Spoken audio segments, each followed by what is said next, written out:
Bienvenue dans l'écoute, le podcast de 16 mai où l'esthétique s'explore avec expertise, nuance et bienveillance. Chez 16 mai, nous croyons que prendre soin de soi n'est pas un caprice, que c'est une démarche consciente au service de notre bien-être. Alors dans chaque épisode, nous donnons la parole à des experts, des praticiens, des voix engagées pour vous aider à mieux comprendre votre peau, votre corps et les choix qui s'offrent à vous. Aujourd'hui, on va aborder un sujet qui touche beaucoup d'entre nous et qui touchera chacun d'entre nous, la quarantaine. Ce moment charnière où quelque chose change. Alors c'est pas une rupture, mais c'est une transition. Le corps évolue, la peau aussi. Et avec ça surgit une vraie question. Qu'est-ce qu'on fait maintenant pour les 10 prochaines années ? Qu'est-ce qu'on fait pour qu'elles se vivent bien dans un corps qu'on aime ? Est-ce qu'on attend ? Est-ce qu'on agit ? Et si oui, comment ? Sans tomber dans l'excès évidemment, sans se perdre dans les tendances bien sûr, et sans subir les injonctions. Alors pour en parler, j'ai le plaisir de recevoir le docteur Brice Géranton, qui est chirurgien esthétique et dont l'obsession est l'harmonie. Bonjour Brice. Bonjour. Avant de rentrer dans le vif du sujet, j'aimerais que tu me dises ce qu'est pour toi la beauté. Vaste question, la beauté, pour moi, elle est plurielle, c'est-à-dire qu'on peut la retrouver dans plein de choses, on peut la retrouver dans la nature, on peut la retrouver dans l'art, on peut la retrouver dans un visage. Cette beauté, elle est aussi, pour moi, elle est assez évidente pour celui qui la perçoit, c'est-à-dire que c'est quelque chose qui vient à soi, finalement, dans cette forme de perception. Et elle donne de l'émotion, la beauté. Donc, elle vient interpeller d'une certaine manière les gens. Ok, merci. Moi, aujourd'hui, j'ai envie qu'on parle de ce qui se passe vraiment à 40 ans. Qu'est-ce qui change concrètement dans la peau à partir de 40 ans et dans les structures sous-jacentes de la peau, évidemment. Alors, moi, je dis toujours qu'à partir de 35-40 ans, donc la quarantaine, pour faire effectivement le côté symbolique de la toi, date. tu parles même de 35. Ouais, même de 35. Disons que, en tout cas pour parler de la quarantaine, c'est le moment où on commence à voir des changements qui se sont intimement mis en place depuis plusieurs années. À savoir que le vieillissement cellulaire a quand même bien été étudié et le vieillissement, de manière générale, débute, on dit aux alentours de la vingtaine, entre 20 et 25 ans, c'est là que les premières altérations, ça veut dire qu'on a des dysfonctionnements. Finalement, le vieillissement, c'est pas mal de petites dysfonctions qui vont faire qu'on va avoir des modifications, mais qui vont être relativement progressives et qui ne vont pas se faire forcément d'un coup d'un seul. C'est-à-dire il faut avoir suffisamment de recul pour pouvoir voir les choses. Donc, ce que tu veux dire, c'est que ça s'opère lentement, ça ne se voit pas, puis à un moment donné où ça commence à se voir. Exactement, c'est le principe d'un écran qui s'obscurcit, qui s'assombrit, on va dire. Le principe, c'est que petit à petit, on voit les choses s'assombrir et à un moment donné, l'écran est noir. C'est le même principe, c'est qu'il y a ce côté quand même progressif. Ça, c'est le premier sujet. Et donc, cette progressivité fait qu'il faut un certain recul pour pouvoir voir les choses. Et globalement, ça tombe dans les alentours de la quarantaine. En plus de ça, c'est un âge dans lequel c'est un peu charnière dans nos vies, dans la construction d'une vie familiale, etc. On a eu des enfants, donc il y a un peu ce côté étape d'une certaine manière, mais qui pour moi ça, pas c'est forcément psychologique. Exactement, qui est pas forcément quelque chose qui explique les choses. C'est-à-dire que le grand classique, c'est j'ai eu des enfants, je dors pas bien, et puis en fait j'ai des cernes. Bon, les cernes potentiellement effectivement peuvent arriver parce qu'on dort pas très bien, parce qu'on a des enfants, mais aussi accessoirement parce qu'il y a des modifications qui se sont faites progressivement. Et c'est à partir de la quarantaine qu'on peut peut-être classiquement avoir aussi un vieillissement, par exemple, du visage et du regard.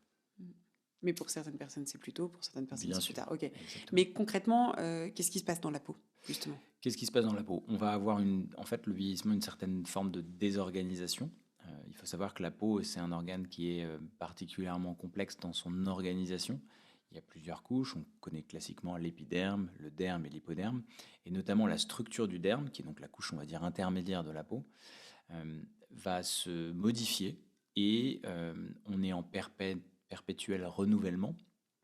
Mais ce renouvellement ne va pas toujours bien se faire petit à petit, il y a une certaine forme de désorganisation. C'est un peu le bazar petit à petit. Les cellules se désorganisent ? Exactement, ne sont pas dans l'architecture, en fait, okay. dans l'organisation. Et notamment dans la qualité aussi de ce qui est produit. C'est une usine qui produit de moins en moins bien les choses. Et il faut voir les choses comme une altération un peu de la qualité. Et quand on parle de qualité de peau, c'est au propre du terme, c'est-à-dire vraiment l'élasticité, la trophicité, on appelle ça. C'est en gros en quoi les structures sont plus ou moins molles d'une certaine manière, mais en même temps un peu élastiques. La souplesse de la peau, mais son élasticité, c'est ce qui fait une peau jeune et en bonne santé. Et puis petit à petit, il y a des altérations. La pigmentation, par exemple, qui peut arriver. La pigmentation, c'est un phénomène qui est tout à fait naturel. La peau peut produire, grâce à des cellules qui s'appellent les mélanocytes, de la pigmentation. Et cette pigmentation peut s'accumuler pour des raisons X ou Y, que ce soit une tache liée au soleil, une tache liée aux hormones, que ça soit un cancer de la peau parce que c'est un cancer qui fait produire des cellules qui font du pigment. Donc tout ça fait qu'on peut avoir l'accumulation d'une certaine manière aussi de pigments, de déchets et autres, et de désorganisation. Et ça, typiquement, ça n'arrive pas quand on est plus jeune.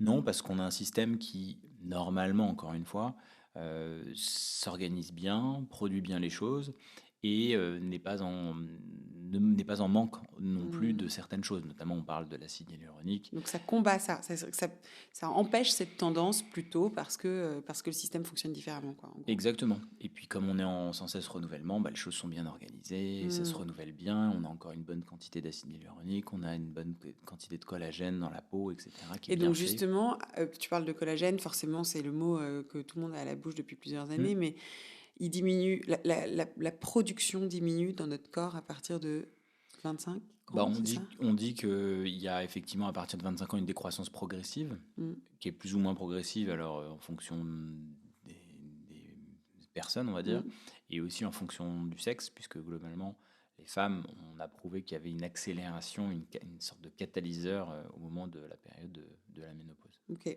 Donc on a moins de collagène, on a moins Moins qualitatif. Moins qualitatif, moins d'élastine, moins... Exactement. En fait, notamment dans le derme qui fait toute l'élasticité de la peau et qui fait toute la qualité, on dit que l'épiderme fait la vie et la survie en l'occurrence, mais que le derme fait la qualité de la vie, parce que le derme, on voit bien notamment, ça c'est issu des enseignements qu'on a des brûlés, où on a la peau qui est brûlée parfois jusqu'au 3e degré, c'est-à-dire qu'on va avoir l'essentiel de la peau qui n'existe plus.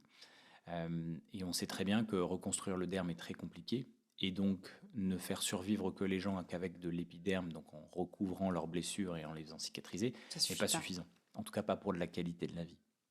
Et donc le derme, encore une fois, amène la qualité et amène l'élasticité, on le disait. En l'occurrence, en termes aussi d'esthétique, amène de la fermeté au niveau des visages, parce que principalement, c'est là, on va dire, la zone, le visage qui va nous paraître vieillissant, dans les premiers temps en tout cas. Et savoir que cette perte d'élasticité, d'ailleurs, on parle du visage, mais elle existe bien évidemment dans les autres zones du corps. Du coup, on parle de perte d'élasticité, de perte de volume, de relâchement. Oui. Ça, quand on le traduit avec tout ce que tu viens de dire, c'est dû à justement cette désorganisation des cellules, cette quantité de collagène, d'élastine, etc., qui diminue, quoi. Tout à fait. En gros, c'est une perte de la qualité, au sens propre du terme, dans le sens de ce qui est fait, de ce qui fait la peau. Est-ce qu'il y a des facteurs génétiques, hormonaux, liés au mode de vie? Qu'est-ce qui pèse le plus lourd dans tout ça? Alors, ce qui est sûr, c'est que la génétique pèse forcément. On a d'ailleurs des maladies de peau, de tissus conjonctifs, donc de la structure, comment est faite la peau, qui amènent des problématiques justement de vieillissement prématuré. On a des maladies un peu particulières qui existent.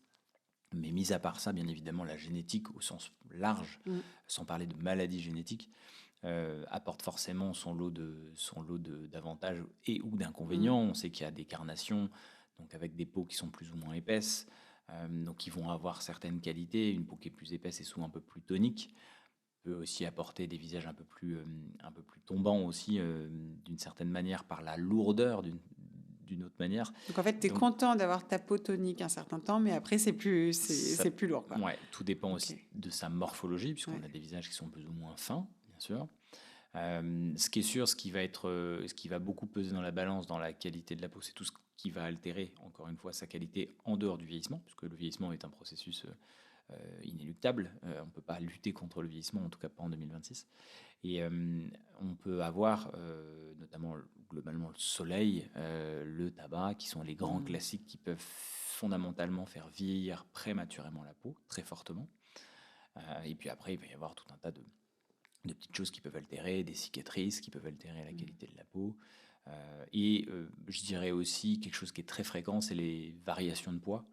parce que les grandes variations de poids, on parle de grandes variations, on ne parle pas de variations saisonnières, mais les grandes variations de poids vont faire jouer un peu comme un élastique, c'est-à-dire que plus l'élastique est tendu, plus il risque de se distendre. Et on voit beaucoup chez les pertes de poids massives, et alors encore plus peut-être en ce moment avec l'usage un peu dérégulé et très, on va dire de plus en plus fréquent des GLP-1 qui sont les médicaments qui permettent de perdre du poids. On voit des visages qui s'émancient, donc qui se creusent et qui perdent surtout l'élasticité de la peau. Et alors là, c'est compliqué parce que s'affiner, c'est une chose, mais perdre l'élasticité, c'est encore autre chose. C'est perdre la qualité de la peau. Et donc là, c'est le relâchement. Il y a du relâchement. Et le relâchement, c'est très compliqué à traiter. Je t'ai toujours entendu dire que malheureusement, au moment de la ménopause, donc là je parle de sujets hormonaux, hein, mais que les femmes se prenaient quand même une sacrée claque. C'est quoi l'effet de la ménopause sur la peau? C'est ce qu'on disait, c'est un cas pour moi. Pardon, quand tu dis prenez une sacrée claque, rien de négatif évidemment, c'est juste que tu es presque... tu constates juste qu'en fait il y a un vrai effet. Hein. C'est rapporté par les patientes et puis surtout c'est montré par la science. C'est qu'aujourd'hui on a effectivement un vrai catalyseur qui est la ménopause. Quand je dis catalyseur, c'est qu'il y a une vraie accélération en fait. Et d'ailleurs on voit bien que les courbes elles décrochent des courbes des hommes, dans le sens où on perd l'élasticité encore plus fortement dans cette période-là pour les femmes. Donc c'est un processus effectivement qui va accélérer la perte de collagène en l'occurrence principalement, et qui perd, c'est vraiment un catalyseur, ça fait vieillir prématurément la peau. Et alors, est-ce que ça veut dire que des traitements hormonaux substitutifs voilà, sont pertinents pour cette raison? Après, j'imagine que... Alors, le traitement hormonal substitutif a été très longtemps, on va dire, porté à connaissance, puis petit à petit un peu abandonné pour des raisons notamment de cancer du sein. Il y a une étude qui avait montré qu'il y aurait potentiellement, avec les traitements hormonaux, un risque de cancer du sein accru. On est pas mal revenu sur cette position les dernières années là, et on voit un peu un revirement de situation, c'est-à-dire que les traitements hormonaux substitutifs n'étaient plus du tout à la mode entre guillemets et redeviennent justement prescrits parce qu'on pense qu'en fait c'était une erreur de penser ça. Parce qu'a priori cette étude en l'occurrence n'était pas finalement une étude très bien faite et qu'il n'y a pas de risque a priori significatif augmenté de cancer du sein. Cela étant dit, on s'aperçoit surtout que le traitement hormonal substitutif améliore grandement la qualité de vie des patientes, que ça soit dans le confort, bien évidemment, des bouffées de chaleur, tous les symptômes qui sont un peu classiques. Et on s'aperçoit bien évidemment que ça freine un petit peu aussi, ça ralentit le fameux catalyseur de la perte d'élasticité de la peau. Alors, de là, aujourd'hui, on ne peut pas façon dire qu'on prescrit ça pour ça. Mais aujourd'hui, ça rentre forcément dans le spectre de l'action du traitement hormonal substitutif. Dans le fait de se sentir bien dans cette période, il y a aussi le fait de se sentir jolie. Il y a un tout. Ouais, Donc, on peut ralentir ce processus. C'était une de mes questions, justement. Est-ce qu'on atténue juste les effets avec les actions dont tu vas pouvoir nous parler, ou est-ce qu'on peut ralentir ce processus? On peut, typiquement, avec ce genre de traitement. Le traitement hormonal substitutif, en soi, effectivement, va ralentir cet effet catalyseur, en l'occurrence. Ça c'est sûr. Après, ce qui est sûr, c'est que la prévention, on le disait, ne pas s'exposer fortement au soleil, on sait que ça donne très envie d'avoir le teint hâlé, mais globalement, ne pas abîmer sa peau plus que va le faire le vieillissement, c'est bien. Et on voit quand même bien que les personnes qui en ont abusé, bien évidemment, chacun a sa génétique. Il y a des gens qui vont pouvoir abuser du soleil et avoir quand même une peau qui sera encore tendue, mais globalement, la peau est abîmée. Et une peau abîmée, c'est encore une fois difficile à traiter. On régénère pas aujourd'hui en 2026 la peau. On arrive à la remodeler, ce qui est quand même fondamentalement pas exactement la même chose. Et après, dans ce côté... On la régénère pas, il y a quand même pas tous les skin boosters, ce genre de choses, ça n'a pas un effet régénérant justement? Alors la vraie régénération, ça voudrait dire qu'on régénère, c'est-à-dire qu'on revient un peu en arrière. C'est quand même compliqué de régénérer. Oui, tu parles vraiment d'un point de vue presque médical. Parce que quand on parle d'un point de vue un peu marketing, on parle de régénération cellulaire quand même. Beaucoup. Okay. Et c'est un peu usurpé, en l'occurrence, cette dénomination-là. Après, dire qu'on remodèle la peau, c'est tout à fait vrai. Le meilleur exemple, c'est notamment les lasers qui vont vraiment remodeler la peau, parce qu'il faut voir que ce qu'on perçoit de la peau à l'extérieur, c'est bien évidemment son aspect, son élasticité, son relâchement, mais c'est aussi bien évidemment la texture, la couleur et ce qu'on appelle le grain de la peau. Et effectivement, ça, c'est quelque chose qu'on peut tout à fait remodeler avec notamment, en l'occurrence, des lasers dont on parlait, de la mésothérapie, enfin pas mal de traitements qui La existent. LED aussi, on parle de régénération La LED, cellulaire. exactement. Ouais, Ouais. ok. La LED stimule. Oui, mais du coup, en stimulant, est-ce qu'on n'aide pas la peau à se... Justement, est-ce qu'on la surstimule pas pour lui permettre quand même de se régénérer un peu plus qu'elle ne le ferait naturellement? Et Peut-être. donc de limiter... Là, ce que tu veux dire, c'est qu'on ralentit l'effet, mais on Oui. ne revient pas en arrière. C'est ça que tu Non, veux dire? aujourd'hui, il n'y a pas dans ce côté régénératif, c'est revenir, en fait. Ouais. Il y a ce côté revenir en arrière, et ce qui est aujourd'hui fondamentalement impossible. Ça voudrait dire sinon qu'on ait la capacité, avec des peaux qui soient très abîmées, revenir à des peaux qui ne le sont pas. Aujourd'hui, c'est impossible. En revanche, on peut, encore une fois, modifier pas mal de choses. Après, c'est quand même un organe qui est vivant. Et on a trop tendance, je trouve, dans l'inconscient à concevoir la peau comme quelque chose de complètement inerte. Mais si on met un microscope sur de la peau, c'est des cellules.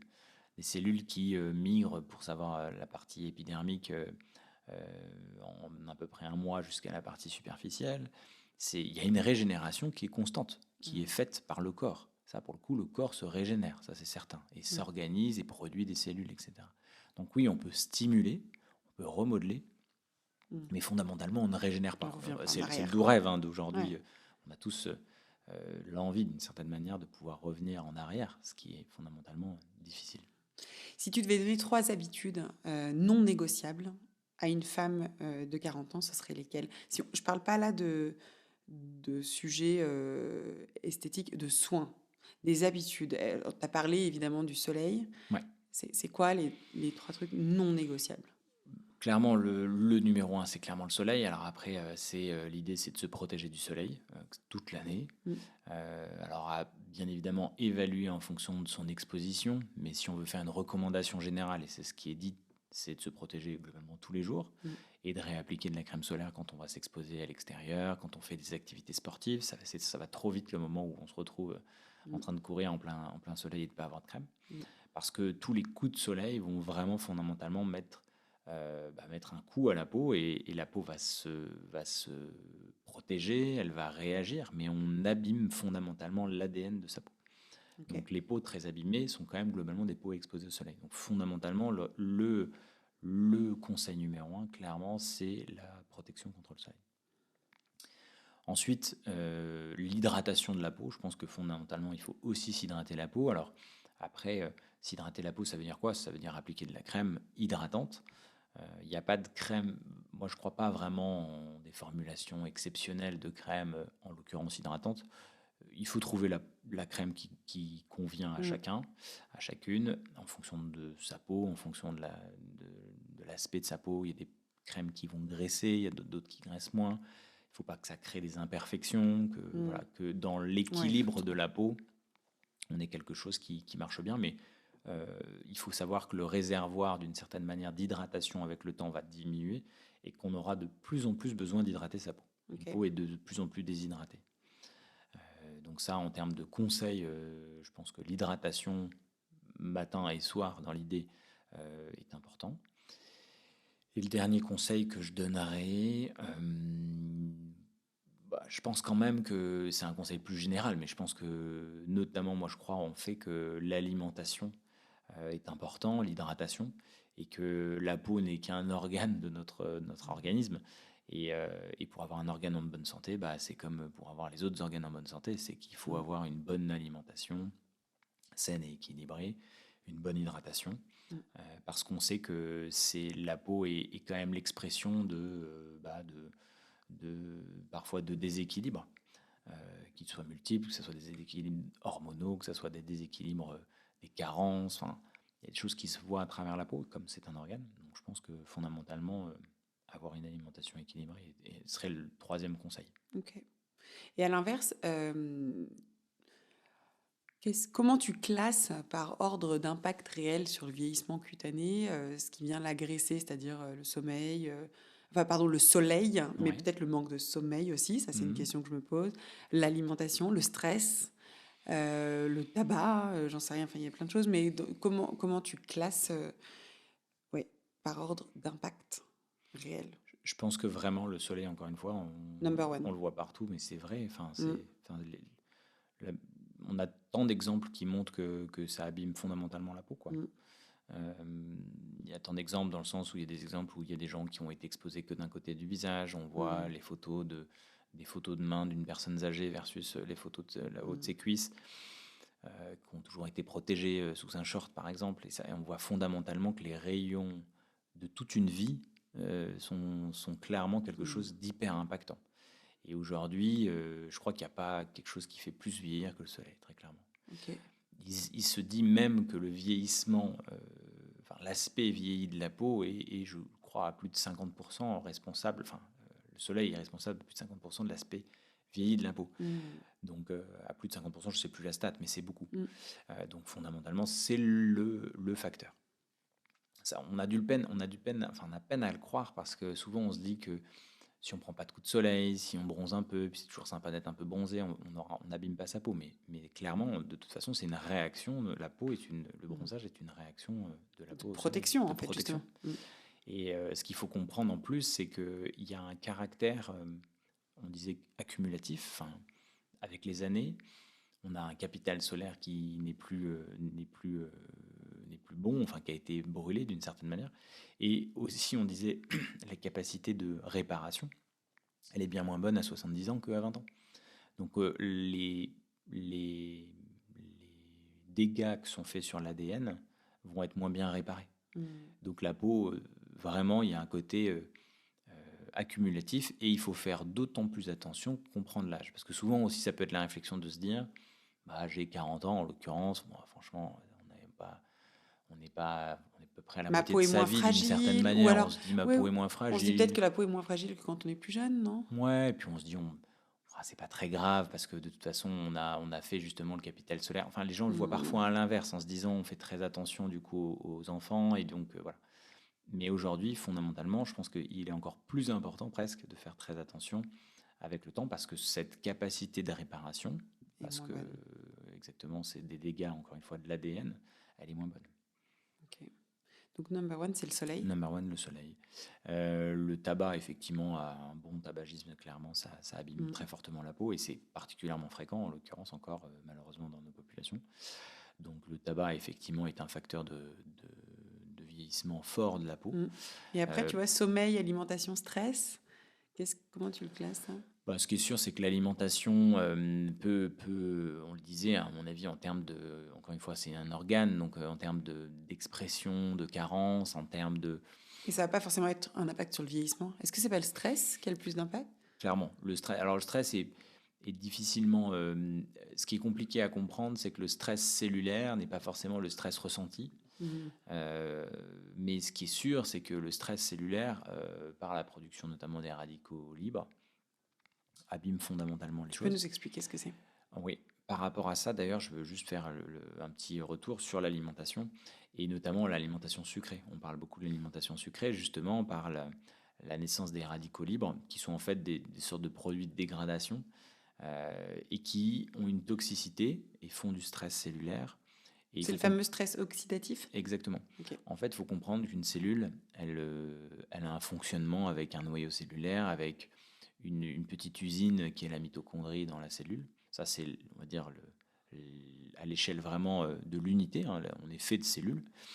Et que ce fonctionnement cellulaire peut être altéré justement par tout un tas de mécanismes et de facteurs qui vont être produits au gré des stress, au gré de dégradation. Il faut comprendre que le fonctionnement cellulaire, c'est une chaîne en fait de mécanismes avec des choses qui sont produites, des déchets cellulaires.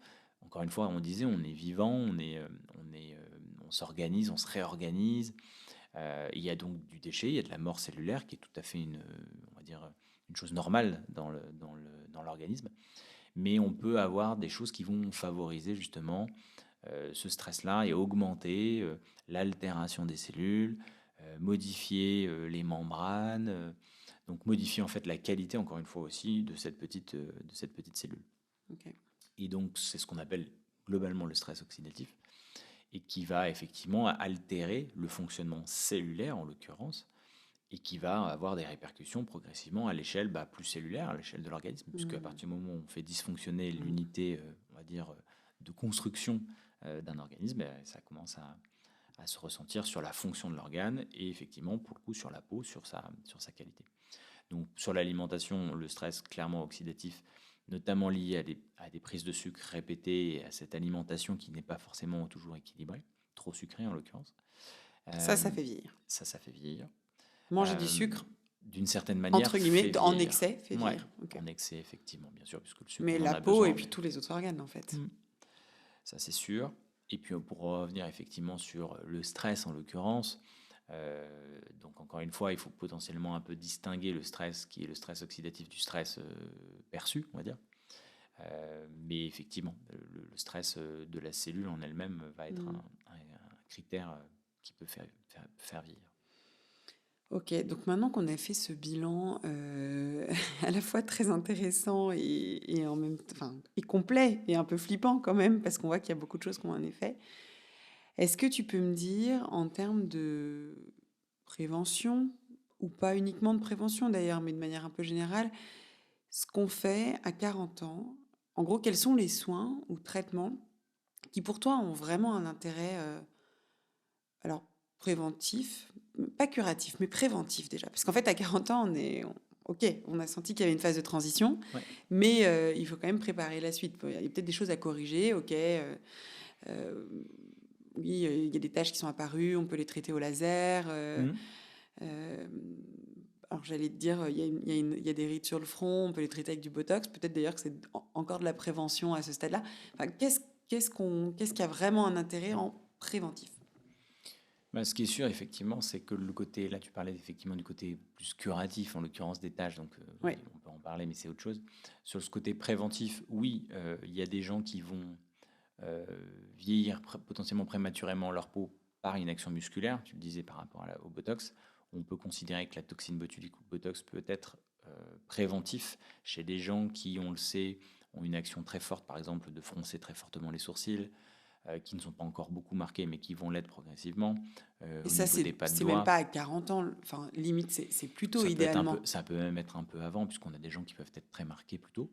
Mais En tout cas, avec si des on fait actions cellulaires très fortes. Mais ce que je veux dire, c'est que typiquement sur le Musculaires. Botox, on nous demande tout le temps, chez Ouais. 16 mai, à quel âge faut-il commencer. En fait, il faut jamais commencer, il faut commencer quand on en ressent le besoin. Ça, c'est sûr. Mais en fait, est-ce que finalement, pour une véritable action préventive, Ouais. même s'il n'est pas trop tard, hein, en fait, il n'est jamais trop tard, il vaut mieux commencer. Jamais trop tard. Ce qui est sûr, c'est quand la peau est très abîmée, c'est quand même, on n'a pas les Oui, mais mêmes à 40, résultats. je veux dire, si tu l'as, enfin, là, ce que je suis en train de dire, c'est que je pense que tu peux commencer plus tôt pour une Ouais, véritable action potentiellement, préventive. effectivement, Bon, plutôt à la c'est toujours OK à 40 de Ouais. commencer, tu auras toujours de la prévention. Ouais. Mais toi, ce que tu dis, c'est que là-dessus, cette prévention-là, elle arrive à 30, quoi. Ouais, aux alentours de 30. Alors, ça Mm. va être vraiment un repère. Il y a des gens, encore une fois, qui sont plus ridés un peu avant, d'autres qui n'ont pas d'action musculaire très forte. En tout cas, ceux qui ont des actions musculaires fortes, à savoir foncer très fort les sourcils, avoir des actions de l'orbiculaire, qui est le muscle qui fait plisser les yeux, assez fortes, voire un muscle frontal, donc le muscle du front, qui fait naître des rides horizontales fort. Ce qui est sûr, c'est que plus on le prendra tôt, mieux ça se passera. Et puis plus il y a ce côté continu. Donc oui, la toxine en préventif, ça on est très clair. Ensuite, sur le côté, on disait, booster un peu ce renouvellement cellulaire, stimuler la peau en l'occurrence. Je pense qu'il y a tout un tas d'actes de médecine esthétique qui sont très intéressants. La limite après, c'est qu'il y a plein de moyens de stimuler les choses. Je dis la limite, c'est qu'il y a, étant donné qu'il y a plein de moyens, il y a plein de soins. Et la limite, c'est le temps qu'on veut bien y allouer et l'objectif qu'on va se fixer. Partons du principe, moi ce que je veux savoir aujourd'hui, c'est le truc idéal. Après, chacune et chacun viendra piocher en fait. Bien sûr. Moi, ce que je veux savoir, c'est ce que tu nous recommandes en préventif à 40 ans pour que ça se passe bien pour la suite, quoi. On disait de la toxine qu'on aura potentiellement débuté avant. Ok. Ensuite, on va avoir sur de l'hydratation de peau et de la stimulation extérieure de la peau, de la mésothérapie avec couplé à ce qu'on appelle du peeling. Pourquoi on peut coupler les peelings à la mésothérapie? Alors, on parle de peeling superficiel. Là, on parle justement de préventif. C'est des peelings qui vont avoir une action chimique sur la peau. Superficiel, c'est pas celui qu'on se fait à la maison ou... Non. Mais par contre, c'est pas des peelings profonds au croton, au phénol qu'on voit parfois passer sur les réseaux avec des masques de peau qui tombent. Là, l'idée, c'est vraiment de stimuler la peau, la partie extérieure de la peau, en l'occurrence, qui est l'épiderme, qui a tendance lui aussi un peu à se désorganiser. Et donc, l'idée, c'est de venir enlever ces petites couches de cellules mortes pour lisser un petit peu l'aspect de la peau. Donc ça marche quand même très bien. La mésothérapie a ce côté à la fois d'hydratation, puisqu'on va faire passer à travers la peau des agents hydratants, plus la stimulation par le micro-needling, le fait de poinçonner la peau avec des petites aiguilles. Ça, c'est intéressant. Le seul limite que je mettrais à ça, c'est qu'il faut le faire un peu régulièrement pour en avoir les effets. Mais par contre, ce qui est très intéressant... C'est quoi un peu régulièrement? C'est chaque année se faire des sessions ou 2 fois par an? Ouais, il faut faire plusieurs sessions. Il faut quand même faire des sessions régulièrement de la mésothérapie. Ça veut dire quoi? L'idéal, c'est de se dire, je me fais 2 fois par an un protocole de 3 à 5 séances? Oui, par exemple. Ou alors, on pourrait même faire les choses toutes les 6 semaines. Après, si on veut vraiment de la régularité.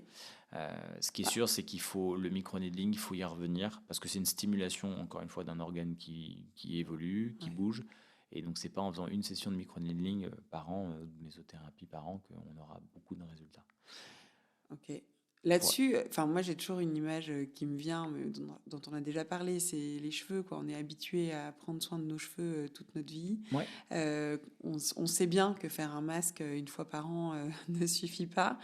Je pense au masque, mais c'est un peu la même chose pour la peau. En fait, bien sûr. C'est le concept de ce qu'on dit. Pour ça que je disais, ça dépend un peu de l'objectif qu'on va se fixer, parce qu'aujourd'hui, il y a beaucoup de choses qui sont possibles avec des voies différentes. Donc la mésothérapie, le peeling, qui sont des grands classiques, mais qui marchent quand même bien. Mais facile, pas invasif. Ouais, peu invasif, très clairement. Quelques rougeurs, mais aucune éviction sociale, c'est-à-dire qu'on peut retravailler le lendemain. Pas d'éviction solaire importante. On fait attention au soleil, mais parce qu'on a une peau qui va rougir un petit peu. Mais globalement, comme on le disait en préambule, c'est le truc numéro 1 dont on va parler, c'est-à-dire de se protéger du soleil. Ça vaut pour tout ce qui va être même après les soins. Donc ça me paraît être important. Ensuite, il va y avoir tout ce qui est en prévention toujours, justement les machines maintenant, plutôt les devices, avec les lasers principalement. Aujourd'hui, on a des lasers qui se développent beaucoup, qui sont les lasers non ablatifs fractionnés. Non ablatif, ça veut dire qu'on ne pulvérise pas, on n'ionise pas les cellules, donc on n'a pas cet aspect croûté avec des suites très importantes, mais on va quand même déposer de l'énergie sur la peau, et cette énergie-là va permettre de renouveler. On fait des espèces de puits en fait d'impact d'énergie qui permettent de renouveler un peu plus fortement la peau. On le disait, on la remodèle, c'est vraiment pour le coup vraiment. C'est là qu'on parle vraiment du remodelage, de régénération même, parce qu'on l'oblige à se renouveler. Ouais, c'est ça. Mais encore une fois, on la stimule. En fait, c'est plus le principe de la stimuler parce qu'on a des capacités justement de réparation cellulaire, etc. Et on sait que ça, ce sont des lasers qu'on a beaucoup utilisés initialement, plutôt sur le côté, c'est comme toujours, c'est souvent la thérapeutique qui amène à l'esthétique. On a beaucoup utilisé ça pour des cicatrices en l'occurrence. Puis on s'est aperçu que ça a remodelé justement l'aspect extérieur de la peau, cette peau qui peut être plus granuleuse avec le temps, qui va être un peu plus lissée, qui donne de l'éclat à la peau. Donc c'est pas fondamentalement quelque chose qui va être, on le disait, c'est pas un effet de lifting, mais par contre c'est un effet vraiment sur la texture de la peau. Et donc ces lasers-là sont hyper intéressants. Parce qu'en plus, pareil, ils n'ont pas une éviction sociale incroyable. Il y a quand même de la rougeur. Alors, pour le coup, il y a un peu plus de rougeur qu'avec de la méso simple. Mais globalement, le lendemain, on peut bosser. Si on peut se montrer avec un aspect un petit peu de coup de soleil, parce qu'on est un peu rouge. C'est pas un coup de soleil, bien sûr, mais c'est juste cet aspect un peu rouge. Parfois un peu d'œdème sur 24 heures, mais globalement pas grand-chose. En termes de suite, ça va très vite. Et ça, on va le dire qu'il faut au moins le faire une fois par hiver. Une séance idéalement, ou des sessions? Au moins une séance par hiver. Et puis après, éventuellement, si on a des problématiques, en l'occurrence, là on parle plus de la prévention, mais des petites problématiques de grain de peau qui s'est un petit peu élargi plus facile, plus rapidement avec le temps, et on peut faire des sessions espacées moi j'avais en tête que l'idéal c'était quand même de faire 3 séances, protocole de 3 séances. Pas forcément, je pense qu'une séance déjà. Quand la peau est de bonne qualité, qu'il n'y a pas de sujet spécifique, une bonne séance chaque année. Exactement. Ok. Mais dès qu'il y a un petit sujet qu'on a envie d'affiner le grain de peau, on peut y retourner. Okay. En se laissant quand même le temps à la peau bien cicatriser derrière. Donc on se laisse au moins un mois quand même entre les séances. Okay. Donc effectivement, les lasers, que ce soit le Frax, le Fraxel, qui sont ces lasers fractionnés non ablatifs. Encore une fois, quand il n'y a pas de problématique, et de la radiofréquence aussi, il y a un peu le même effet. Et j'allais parler effectivement de la radiofréquence, qui est l'autre device un peu très à la mode. Alors la radiofréquence, elle peut être utilisée de plusieurs façons, avec des aiguilles, sans aiguilles, donc ce qu'on appelle à travers la peau simplement. Le principe de la radiofréquence, c'est quand même de venir stimuler en l'occurrence le derme. Là, on parle du remodelage, mais finalement on est à une action plus profonde. pour essayer de stimuler justement le derme qui fait la fameuse élasticité de la peau et la qualité de la peau. Attends, action plus profonde quand tu es avec aiguille, mais typiquement un Accent Prime, c'est moins profond. L'accent, le principe, c'est quand même de faire monter la peau en température dans Ok. une couche profonde. La superficie, c'est-à-dire l'épiderme, n'a pas d'intérêt à être chauffée. Mais pour moi, ça avait un effet moins profond qu'un Frax. Je me Alors, trompe? non, non, enfin, c'est pas la même action. C'est pas forcément moins profond. Ce qu'il faut comprendre, c'est que la radiofréquence, elle vient chauffer le derme. Mm. Donc, les défenseurs des aiguilles dans la radiofréquence expliquent que la radiofréquence étant mise au bout de l'aiguille et pas le long de l'aiguille, qui est normalement souvent isolée, va être délivrée fondamentalement plus en profondeur que quelque chose qui va venir faire chauffer la peau. Mais aujourd'hui, quelque chose qui fait chauffer la peau, c'est la montée en température de la peau. Après, on parle d'épaisseurs qui sont quand même assez fines. Mais dans l'idée, c'est d'aller quand même faire chauffer la peau au niveau du derme, la radiofréquence, qu'elle soit avec aiguille ou sans aiguille. Et dans l'idée, cette montée en température, l'idée, c'est de faire stimuler justement la production de collagène. Le collagène qui est Que le proprement... Frax va avoir aussi comme effet.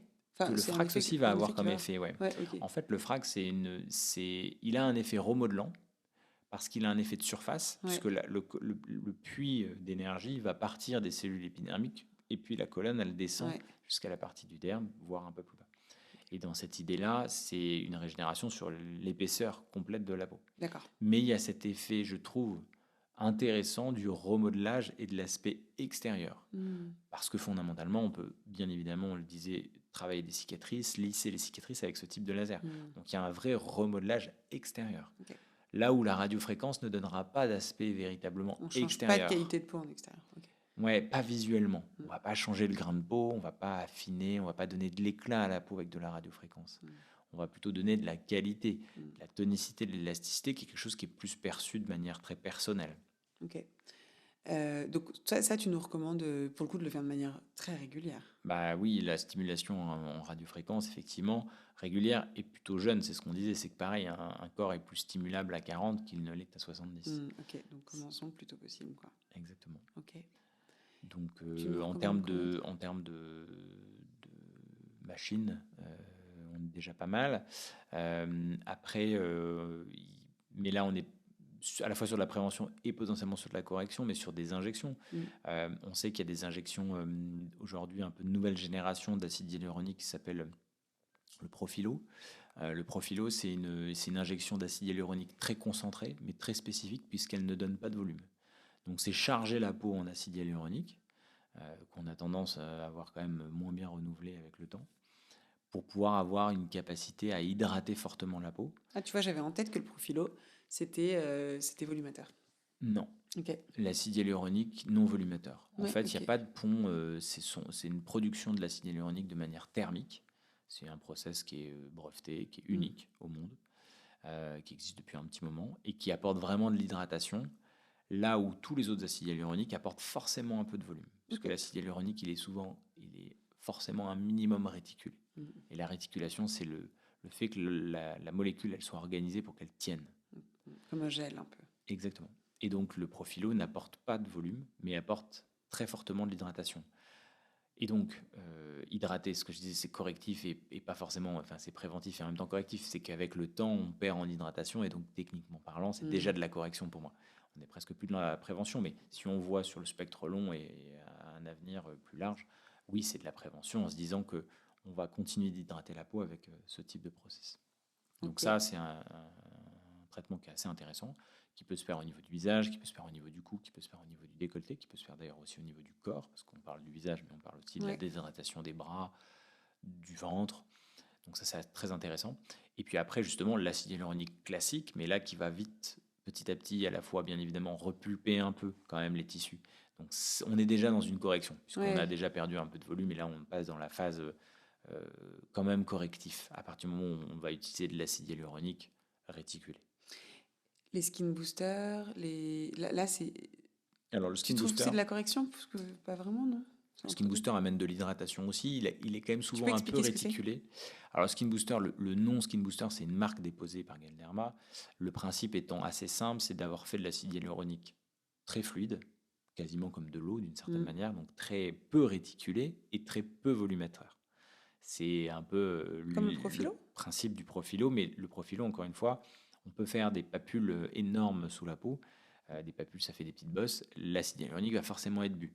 Si on prend un skin booster un tant soit peu réticulé, les papules elles peuvent rester très longtemps. Ouais, Donc on voit bien que c'est fondamentalement pas la même chose. C'est de l'acide hyaluronique, mais il n'est pas produit de la même manière.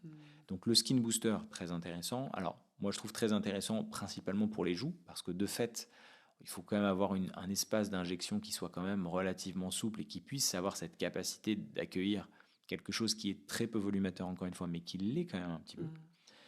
Bien qu'il existe des skin boosters très très fluides. Mais effectivement, on se rapproche un petit peu, en tout cas, de cet objectif d'hydratation. Ça, c'est sûr. Ok. Mais il y a quand même un poil de volumateur.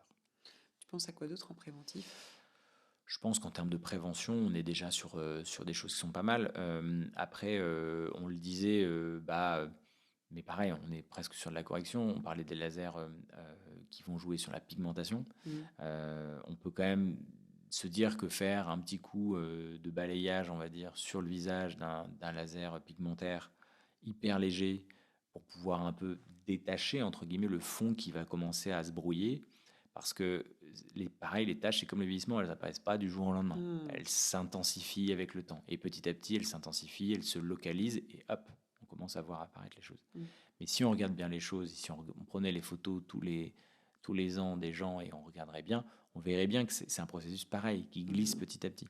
Et donc, pareil, j'ai envie de dire, dans ce côté un peu prévention, ça vaudrait le coup de faire, c'est ce qu'ils appellent le protocole Light and Bright, c'est de venir faire à la fois un peu de lumière pulsée, par exemple, qui est un laser qui va jouer sur la pigmentation, et le frax, dont on parlait tout à l'heure, qui est le laser fractionné, et qui va permettre de se coupler, et qui va faire une sorte de petit gommage. Quand je dis gommage, c'est la gomme sur les taches, et puis venir faire ensuite un petit côté booster du renouvellement cellulaire, et travailler le grain et l'éclat. De manière un peu moins puissante, les peelings ont un petit peu cet effet gommage aussi? Ouais, alors les Sur les peelings, ça tâches? dépend Ça ce qu'on dépend des fait tâches? comme peeling. Ça dépend des peelings, je veux dire. Souvent, on a quand même des peelings qui sont quand même dédiés spécifiques aux tâches, qui sont pas tout à fait les peelings qu'on va utiliser dans le peeling un peu classique, qui va être souvent à base de TCA, qui va quand même avoir peu d'effet sur la pigmentation. D'accord. Mais ce qui est sûr, c'est que tout ça va faire aussi, pour le coup, de la prévention sur l'apparition des petites irrégularités sur la peau. Que ça soit les petites kératoses séboriques, c'est des petits épaississements rugueux de la peau localisés. Tout ça va faire que si on fait quelque chose régulièrement sur sa peau, ça arrivera moins, ça arrive beaucoup moins. Si vous faites un petit peeling superficiel léger, on va venir casser un peu ces processus cellulaires. Il faut comprendre en fait que c'est un peu comme son jardin. Si on ne tombe pas la pelouse régulièrement d'une certaine manière, on va avoir des petits trucs qui vont apparaître, des petites branches, et puis des petites feuilles, et puis ça va être des petits arbres qui vont arriver. Alors que si régulièrement on repasse d'une certaine manière sur la peau, il n'y a pas le temps à la peau de s'organiser sur ce type de petites, ce qu'on appellerait des lésions bénignes, qui ne sont pas des choses graves, mais qui vont faire vieillir la peau. C'est sûr que la kératose séborique, cette petit épaississement rugueux là, c'est pas signe de jeunesse, quoi. C'est pas grave, mais c'est pas signe de jeunesse. Et le problème, c'est qu'il y a des gens qui vont en faire en plus beaucoup. Donc après, quand on est dans le traitement de ces kératoses séboriques, ça va être prendre de l'azote, prendre des lasers pour essayer d'enlever cette petite surface de la peau qui est irrégulière. Alors que si on fait quelque chose en entretien, on a beaucoup moins de chances d'avoir ce type de processus. Et ok, tu penses qu'on a fait le tour un peu des essentiels. Après, évidemment, il y a beaucoup d'autres choses qui existent, mais pour toi, ce sont les essentiels aujourd'hui, quoi. Je pense que c'est déjà assez complet si on fait tout ça. Est-ce que, est-ce que pour toi, il y a des soins ou des produits qui sont très populaires et qui, pour toi, sont surcotés? Surcoté, moi je pense que vraiment il y a des crèmes qui sont surcotées. Je pense que véritablement, fondamentalement, il y a des crèmes. Alors quand on dit crème, ça veut tout et rien dire, mais la crème hydratante classique lambda, je pense qu'il y a plein de crèmes qui sont surcotées dans ce côté hydratante. Dans ce sens, pour pas citer de marque, il y a des crèmes quand même qui valent 500, 600 euros le pot. Je pense que fondamentalement, il n'y a rien de bien particulier dans ces crèmes. Dans le sens où ce sont des crèmes hydratantes, elles peuvent avoir une qualité, elles sont toutes enrichies en acide hyaluronique, etc. En fait, l'effet va être moindre c'est de l'hydratation. versus typiquement tout ce dont tu viens de nous parler, quoi. Exactement. Finalement, pour des budgets équivalent. important. Ouais, Enfin non, mais parce que 600 €, tu te fais quand même un protocole ouais, je suis d'accord. peeling méso en plusieurs séances quand Ouais. même. Donc, Fondamentalement, sur de la crème hydratante, il ne faut pas perdre son argent. Après, sur on va dire des crèmes qui vont vraiment avoir une action, pour le coup, il y a des principes actifs. oui, Le des rétinol qui antioxydants, va ouais, avoir voilà, la vitamine C, etc. Ça, on n'est plus dans de la crème. On est souvent d'ailleurs dans des sérums. Mais il existe des crèmes, en l'occurrence, qui ne sont plus hydratantes, mais qui sont des crèmes avec des actifs. Hmm. En dermatologie, il y a l'acide rétinoïque qui est hyper connu. Tu l'utilises, toi? Oui, bien sûr. Et tu peux nous expliquer ce que c'est? L'acide rétinoïque, c'est donc le spectre, on va dire, c'est la vitamine A. Le rétinol en est on va dire, des protagonistes parce que le rétinol est une des formes les moins actives et donc les mieux tolérées. Il faut savoir que plus on va aller vers l'acide rétinoïque dans le spectre, il faut comprendre que ce sont des molécules qui sont très proches mais qui ont plus d'action. Ce sont des acides, en l'occurrence, qui ont des actions irritantes et ont d'autres actions, mais sont irritantes. Donc ça veut dire que plus on va être sur l'acide rétinoïque, donc qui est la version d'ailleurs qui se prescrit, qui n'est pas disponible sans prescription en pharmacie, plus on va avoir de l'action. Mais accessoirement, plus on est irritant. Donc le rétinol aujourd'hui, qui est la gamme un peu, on va dire, de base, qui est aujourd'hui très utilisé et puis plutôt plébiscité, qui est une bonne idée. Le rétinol, c'est quelque chose qu'on peut acheter en pharmacie sans ordonnance et qui a un actif qui va booster globalement le renouvellement cellulaire. Hmm. L'idée, c'est que justement, on travaille encore une fois, c'est remodeler la peau par l'extérieur. Ça a une action qui va régénérer d'une certaine manière un peu la peau, comme on le disait, mais plus stimulée, Hmm. et qui va donner justement un côté un peu plus lisse à la peau. On parle vraiment de texture, d'éclat et d'aspect de la peau. Mais ça a moins d'effet que mésothérapie peeling, par exemple. Probablement, après, C'est l'avantage, c'est que c'est complémentaire, quelque chose qu'on peut faire chez soi bien sûr. tranquillement, qu'on peut mettre en routine, qu'on va dire qu'il faut plutôt faire dans des périodes plus hivernales qu'estivales, globalement juillet, août, des périodes de forte exposition solaire. On évite quand même d'avoir des choses qui soient trop irritatives. Puis on fait aussi on break un peu la routine, c'est pas mal. Mais dans l'idée, c'est des choses qui peuvent être utilisées toute l'année quasiment, Hmm. à 2, 3 fois par semaine, parfois 4 fois par semaine. Plus on va être sur quelque chose qui est bien toléré, plus on peut l'utiliser. Plutôt le soir en forme de sérum. Donc ça, on est vraiment sur l'action euh, cellulaire. Et après, le rétinal, qui est une forme un peu plus active, pour aller jusqu'à l'acide rétinoïque, qui est aujourd'hui la crème la plus puissante qui existe, qui est sur prescription, qui est à la base beaucoup prescrite dans l'acné, et qui s'avère donner effectivement un grain de peau, notamment sur des peaux grasses, qui peut donner vraiment un côté de l'éclat à la peau qui peut être Hmm. très intéressant. Et qui, en l'occurrence, n'est pas une crème très chère, l'acide rétinoïque, Hmm. même si elle est prescrite hors prescription de l'acné, c'est quelque chose qui va coûter entre 20 et 30 euros. Ok. Et qui, pour le coup, pour moi, est une des crèmes pas les plus sous-cotées, parce que c'est très connu, mais qui est aujourd'hui une vraie crème avec de l'action, mais on est loin de la... C'est pas une crème hydratante. Ouais. On est loin de la crème, Oui, mais c'est voilà. ça plus une crème hydratante. Exactement. Ouais. Parce que donc surcoté, toi, c'est pour toi les crèmes hydratantes qui valent la peau des Clairement, fesses ouais. et qui pour toi n'ont pas beaucoup d'effets. À l'inverse, j'allais te demander ce qui était Sous-côté, ouais. sous-coté, Alors, typiquement, qui pour le coup fait une vraie différence. Donc une de tes réponses, c'est ça. ouais, sous-côté, ça c'est sûr.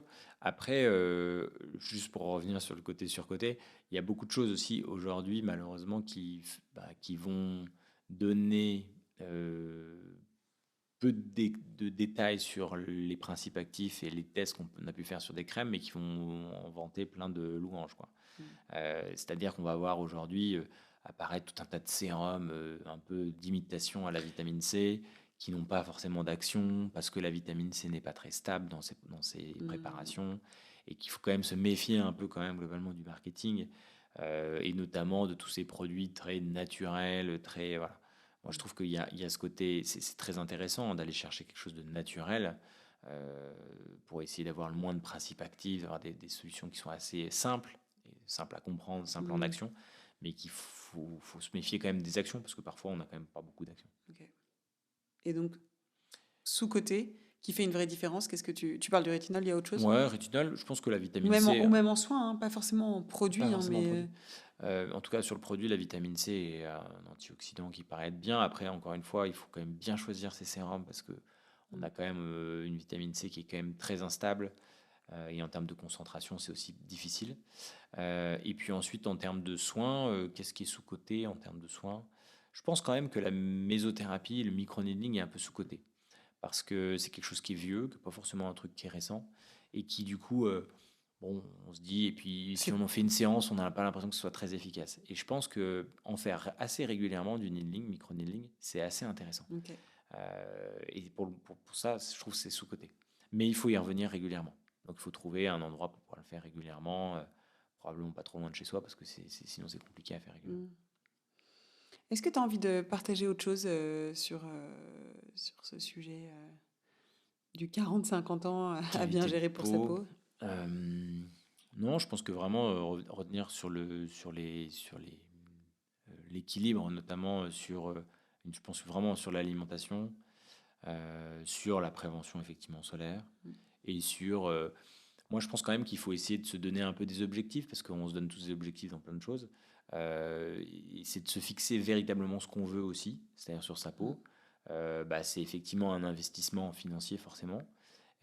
C'est quelque chose qui se fait pas en claquant des doigts, c'est-à-dire que c'est pas un soin. On cherche tous un peu aussi ce côté facile, Mm. avoir un soin un peu miracle, etc. Toute cette qualité de la peau, c'est quand même beaucoup de choses qui Mm. font plein de petits effets qui donneront un effet global. Il n'y a pas de choses miraculeuses, il n'y a pas le laser révolutionnaire qui refait régénérer la peau de manière extraordinaire en une séance et puis on est tranquille pour 5 ans. Quoi. Ça n'existe pas. C'est peut-être que ça va exister, mais pour l'instant, ça n'existe pas. Donc aujourd'hui, il faut quand même entendre que c'est des petits efforts. C'est comme progresser en course à pied. Il faut faire de la course à pied régulièrement. C'est un peu le même principe. Il faut quand même avoir ce côté entretien. C'est un effort, après, c'est prendre soin de soi aussi. C'est une Bien façon sûr. j'allais dire de se respecter, mais beaucoup plus même, en fait, de se considérer, ouais, je trouve que c'est... Même si je comprends l'idée de l'effort, hein, mais je trouve qu'on le voit encore, justement, un peu trop comme un investissement, comme un effort. Oui, c'est prendre soin de soi, concrètement. Mais c'est s'aligner par rapport aussi un peu à ses objectifs. Parce que je Ouais. trouve qu'il y a beaucoup de gens qui veulent à la fois faire des choses, mais qui sont pas prêts à y passer un peu de temps. Mm. Donc forcément, et à l'inverse, moi je vois des patientes qui sont à 400%, qui font beaucoup de choses et qui consacrent du temps, mais qui considèrent que c'est important pour elles de Mm. pouvoir consacrer ce temps-là et qui ont du coup forcément des effets qui ne sont pas du tout les mêmes. Mm.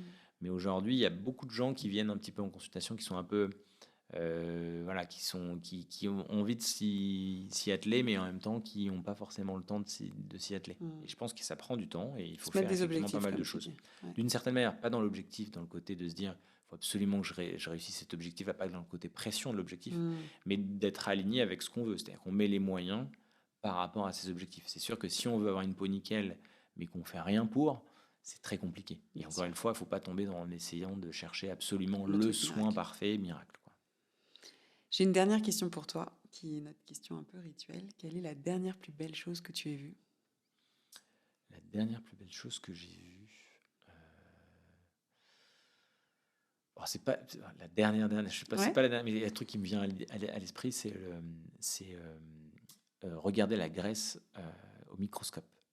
C'est un Waouh. truc qui est assez spécifique.